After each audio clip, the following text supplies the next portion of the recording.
So I used to fall asleep on the UK games magazine PC Zone when I was 11, a time at which I didn't really know much about video games, except that I liked playing Lemmings on my next-door neighbour's NES.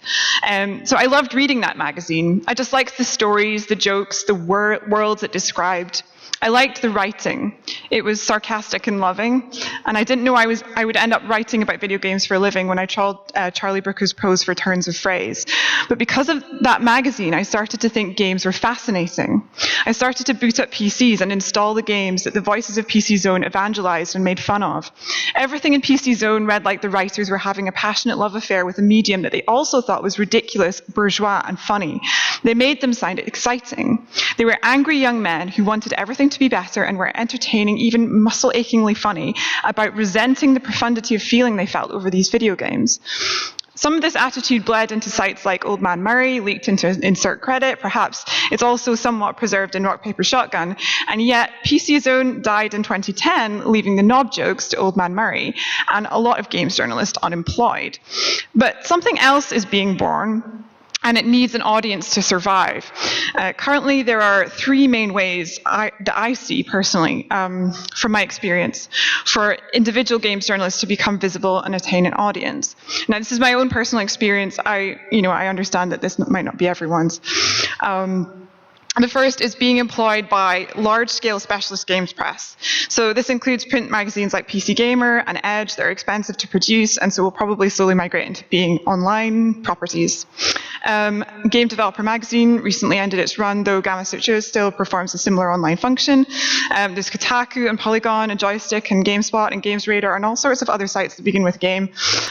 These sites subsist on news writing, which brings in the readers but also takes up a lot of staff writers' time.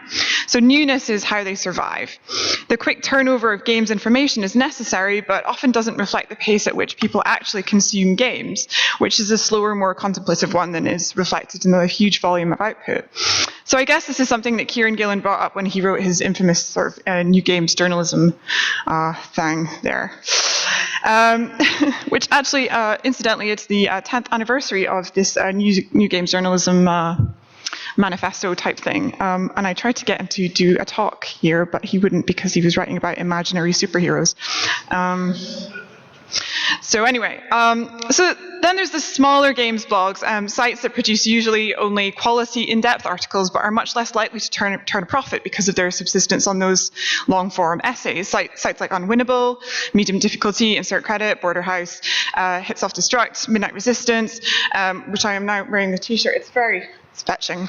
And a number of places like Old Man Murray, there we go, with the famous crate piece there, and Nightmare Mode, which have sadly since stopped updating. So these places are all excellent places for games criticism, but without that daily churn of the news run, they don't draw as big a readership to the larger sites.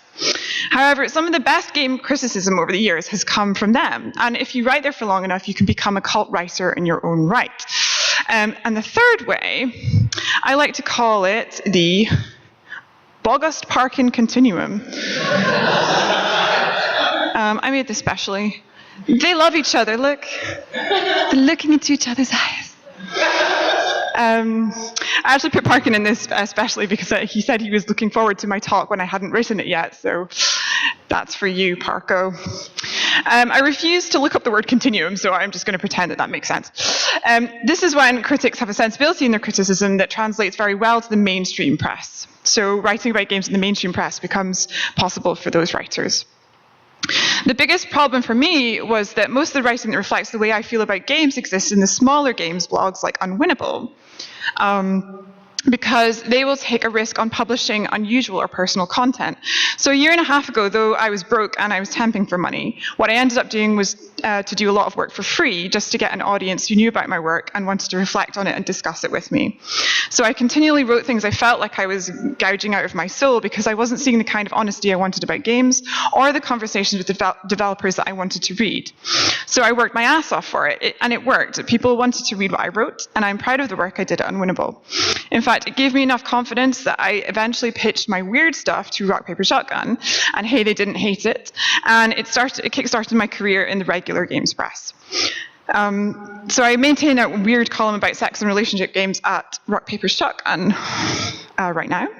And I couldn't be more grateful to them for paying me regularly for the odd things that come out of my brain. However, full-time freelance games critics can't afford to just write features for a living, particularly not the off-piece sort of shit I do, and not at the rates that are available. So you either need a salary from a publication in some form, such as an editor-at-large position like Heza MacDonald recently did for IGN UK, or you can start writing the sort of articles that the larger games sites want. These include interviews, previews, reviews, and doing runs of news writing. Basically, in HBO's The Wire terms, you have to do the shit work before you get to do what you want. And even that requires flexibility and time. For many games critics to even survive, they eventually had to do a news writing position that enabled them to earn the right to produce features. Although plenty of excellent journals are innate newsies who just kind of want to stay writing news forever, which I totally respect. And even those news gigs are very, very few. However, I'm a stubborn SOB, and I really, really dislike writing news posts.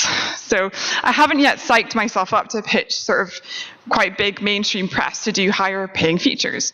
So to supplement my income, I wrote reviews for The Guardian, Eurogamer, Rock Paper Shotgun. Occasionally I did interviews with Steve Gaynor pretending to be a paper mache duck.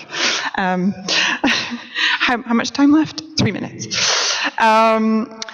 But there still weren't enough hours in the day for me to make rent doing just this, and I still felt like there was something more in between the cracks of what was already being reported that wasn't really being said. And I had racked up an audience of 10,000 people on Twitter just from writing across these platforms. So it was frustrating to think that people thought I'd made it when I was barely making my £500 rent each month. So Patreon is a subscription service where people can pledge $1 upwards towards each individual creator's writing per month. My friend and excellent critic AVB already had one of these to fund her criticism and told me that she thought that I'd benefit from it. So I set up a Patreon to fund my extra writing each month.